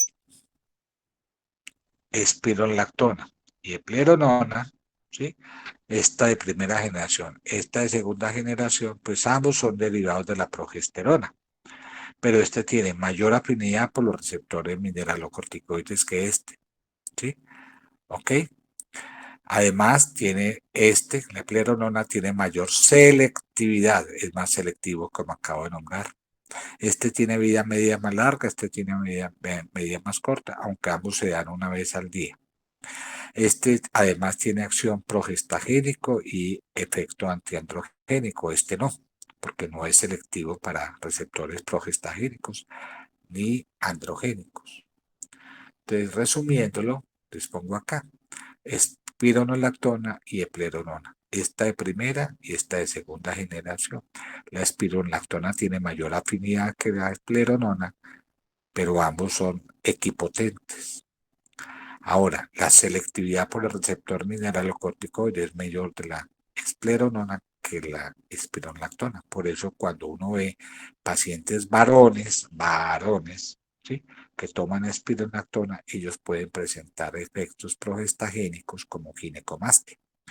La ginecomastia no se ve en pacientes que toman epleronona. Es una ventaja grande. Entonces, si yo tengo un varón y le voy a dar cualquiera de estos medicamentos, ARM, pues es preferible usar la epleronona, que es más selectivo por receptores mineralocorticoides. ¿Sí? Es un ejemplo.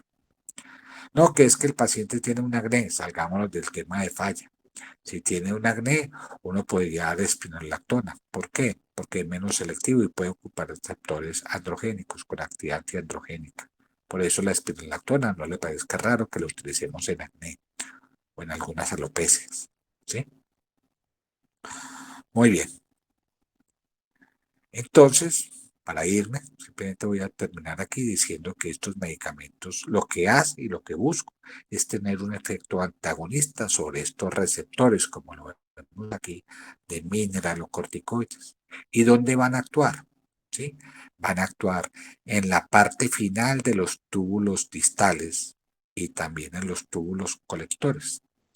En este sitio apenas hay un 2% de la carga filtrada de sodio, o sea que su efecto como natriurético es muy leve, muy ligero. Mientras sí, como en este sitio es el principal sitio de regulación de la secreción de potasio, entonces lo que hacen básicamente es regular la secreción de potasio. Más que tener un efecto diurético, son ahorradores de potasio, porque van a bloquear la secreción de potasio en este segmento de la nefrona. ¿Sí? Entonces, van a actuar a nivel distal, ¿sí?, sobre esos túbulos distales y túbulos colectores, en esta célula principal, que es la célula que regula la secreción de potasio. Es decir, el potasio se secreta hacia la luz tubular siguiendo un gradiente electronegativo. ¿Sí? ¿Ok? No olviden eso. Entonces, esta secreción de potasio está regulada en gran parte por una serie de bombas, como la bomba sodio-potasio ATPase, el canal ROMC, que es un canal potasio apical o luminal, ¿sí?, y la diferencia de potenciales. Entonces, en la célula principal, los fármacos antialdosterónicos van a hacer varias cosas. Uno, inhiben el receptor mineralocorticoide. 1. 2. Disminuyen la actividad de esta bomba, sodio-potasio ATPase. Como inhibe la bomba sodio-potasio ATPase, va a bloquear la secreción de potasio. Y fuera de eso, va a disminuir la fuerza electromotriz que secreta potasio hacia la luz tubular. O sea, bloquean los canales ROMC presentes en la membrana luminal. El efecto que tiene sobre la secreción de potasio, pues es reducir la actividad de esos canales epiteliales de sodio, que son los llamados ENaC. También pueden actuar sobre estas células intercaladas. En estas células intercaladas no interfiere con la secreción de potasio. Aquí interfiere básicamente es con la secreción de hidrogeniones y la secreción y la reabsorción de bicarbonato, algo que vimos en fisiología cuando hablamos de equilibrio ácido-base. Entonces, de igual manera, bloquean receptores mineralocorticoides. 2. Bloquean el intercambiador potasio-cloro en la membrana luminal. ¿Sí? ¿Ok? 3. Inhiben la expresión de la bomba sodio, ¿sí?, la bomba, perdón, hidrógeno ATPase, hidrógeno potasio ATPase. ¿Sí?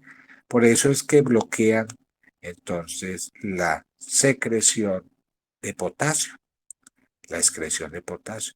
Y si bloquean la secreción de potasio, entonces, y están bloqueando la síntesis, entre otras cosas, de bicarbonato, entonces, al contrario de los diuréticos tiacídicos y los diuréticos de asa, estos fármacos van a inducir una acidosis metabólica. ¿Ok? Bueno, entonces mañana terminamos de hablar los efectos que tienen estos dos medicamentos sobre la excreción urinaria. ¿Bien? ¿Está bien? ¿Alguna pregunta?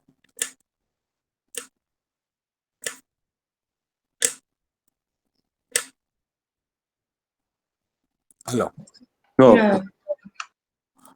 Bueno, entonces mañana continuamos y hablamos de los efectos que tienen estos medicamentos en la excreción urinaria de sodio, potasio, etcétera. ¿Sí? Bueno, hasta mañana. Muchas gracias. Gracias, Gracias. doctor. hasta luego. Buen día.